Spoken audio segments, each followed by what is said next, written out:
I'm Cindy Holt, and I'm here in the Polyform Design Center, and I'm going to show you today how to cover a box. Now, I'm always the queen of stupid simple, so I have nice, easy ways to do this.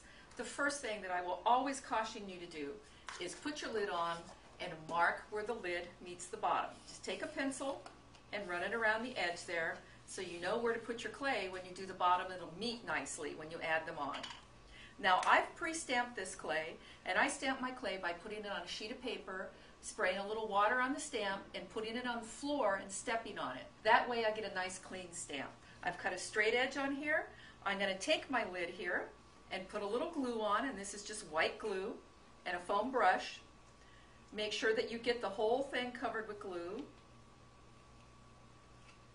I'm going very quickly on this.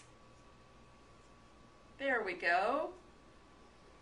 And I'm going to take my clay and put it around the edge.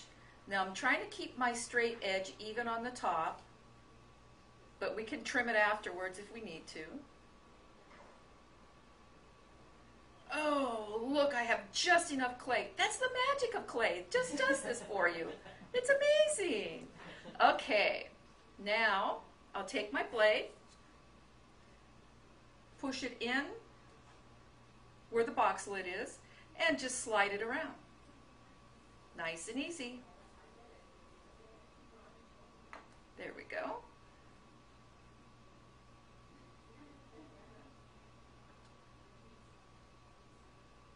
I'll work on that just a little bit. And the top just a little bit if we need to. All right, our lid's covered. Now to do the top, because I don't like the seam showing on the top, I'm going to take my sheet of pre-stamped clay here. I'm going to put it face down.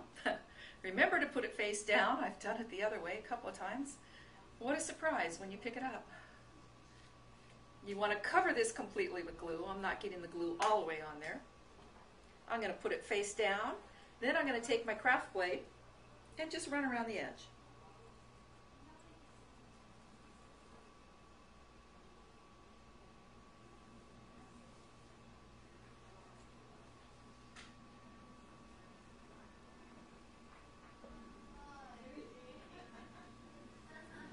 There we go.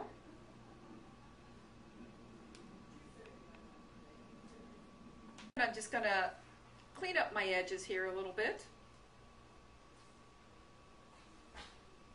Now if you wanted to, you could take your stamp and stamp this edge to blend it back in too. Now our top looks nice and clean. All our edges meet, and we're ready to do the fun parts now. I'm going to take my box. The bottom is put on just like we did the top edge here to the pencil drawing that we did. Remember we drew the pencil line? Now when I put my lid on, they're going to meet nicely, okay? We have our fun little butterfly thing here we're going to put on. Now this box would be fine just like this if you wanted to. But this antique gold is such a gorgeous color. I just love using it like this. You could put a Pearlex on here, you could put paint on after you baked it to add a little detail to it, but I always have to go one step more and add the bling. So if we have our butterfly on here, and I will glue down my butterfly. This is metal, so there's no problem baking it. Oh, I got some glue in there. Put my butterfly down. Now I've extruded some black clay. So I decided I didn't like these two little rings here, and I wanted to cover them.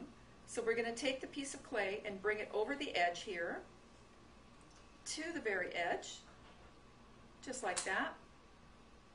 And over on this side, and let's add just a little free swinging curve to it.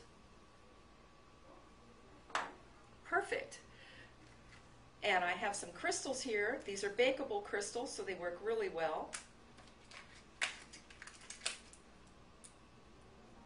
And these have a little plastic seal on there that you peel off, and they come right up. And I can take that, add one here, and add one down here. A little bit of glue. And just pop it on. Just like that. And I'll just continue, as you see here, I've taken my strings and I put them so that they line up here, and I just put some coils around so I can add some more. You know, the whole goal is to add the more rhinestones on there and make it just as blingy as I possibly can.